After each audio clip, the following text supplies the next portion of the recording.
Assalamualaikum warahmatullahi wabarakatuh. Halo teman-teman, perkenalkan nama saya Muhammad Dwi Amir Fikri Rabbani, dari DIM 24111774106 dari Program Studi Ilmu Komunikasi Fakultas PSDKU Kampus Unesa 5 Magetan dari kelas 2024D. Nah, di sini saya akan menjelaskan tentang tugas yang telah saya kerjakan. Eh, Tugas dari matkul komunikasi interpersonal ya, tentang analisis pertemanan.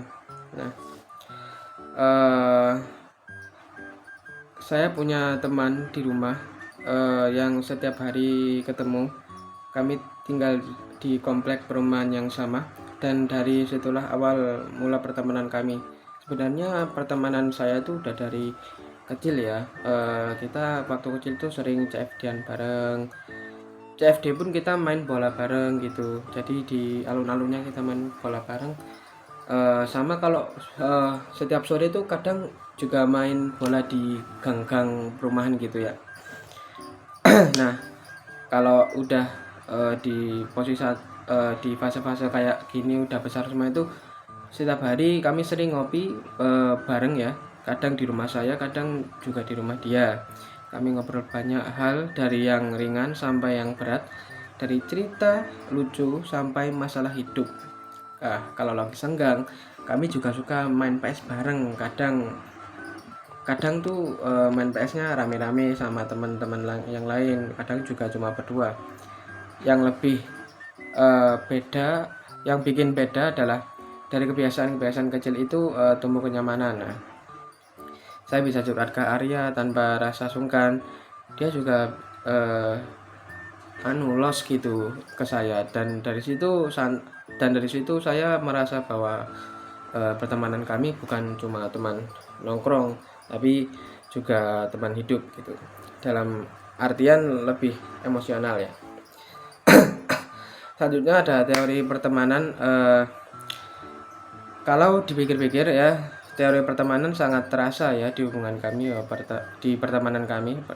Pertama, kami punya banyak kesamaan dari kesamaan hobi ya, kayak bicara sampai cara menanggapi masalah gitu, masalah-masalah kecil atau masalah-masalah yang besar.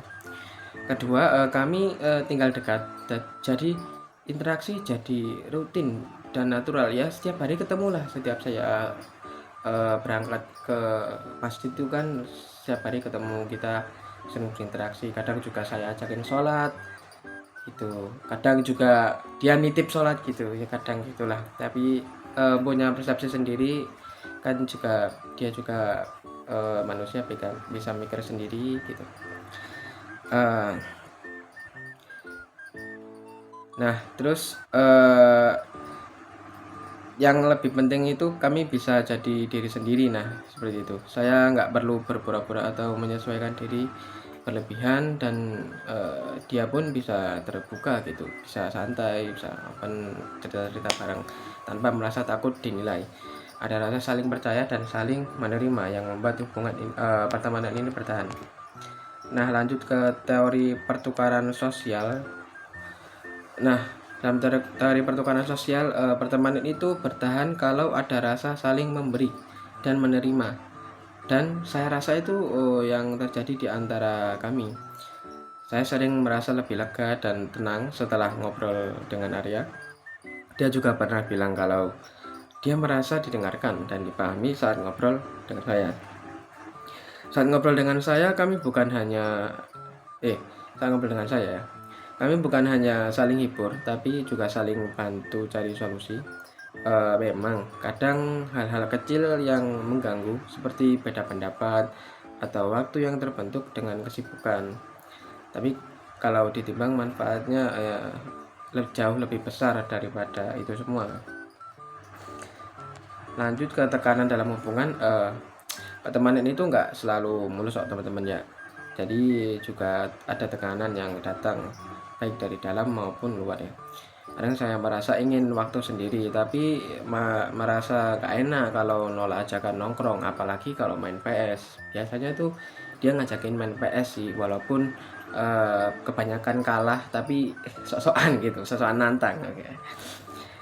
atau kami beda cara komunikasi ya, saya lebih to the point, dia lebih sensitif gitu. Bisa bikin salah paham juga. Nah, dari luarnya sih tekanan datang dari kesibukan ya. Kami mulai jarang ketemu karena pekerjaan atau aktivitas masing-masing. Mungkin dia kerja, terus saya kuliah di Magetan, makanya eh, interaksinya berkurang. Mungkin satu minggu Jumat Sabtu, satu minggu tuh kan Senin sampai Jumat kuliah ya, berarti Jumat Sabtu minggunya pulang ke rumah itu bisa buat interaksi gitu. Nah itu semua jadi tantangan sih, yang kadang bikin pertemanan itu terasa diuji. Oke, yang terakhir, tapi meskipun ada tantangan, saya merasa pertemanan ini nih tetap kuat karena dasarnya itu jelas, saling percaya, saling dukung, dan saling menghargai. Buat saya, Arya bukan cuma teman kompleks sih, dia adalah orang yang hadir di fase-fase penting ya dalam hidup saya ya. Dan saya belajar bahwa pertemanan yang sehat itu bukan soal intensitas pertemuan, tapi seberapa besar kita bisa meluangkan waktu, bisa hadir untuk ngobrol, eh, untuk ngobrol satu sama lain, baik di saat senang maupun di saat sulit. Jadi eh, istilahnya tuh gampangannya gini, aku butuh kamu, kamu ada, kamu butuh aku ada gitu. Nah seperti itu ya. Oke, mungkin cukup sekian. Terima kasih sudah mendengarkan cerita saya, sudah mendengarkan penjelasan saya.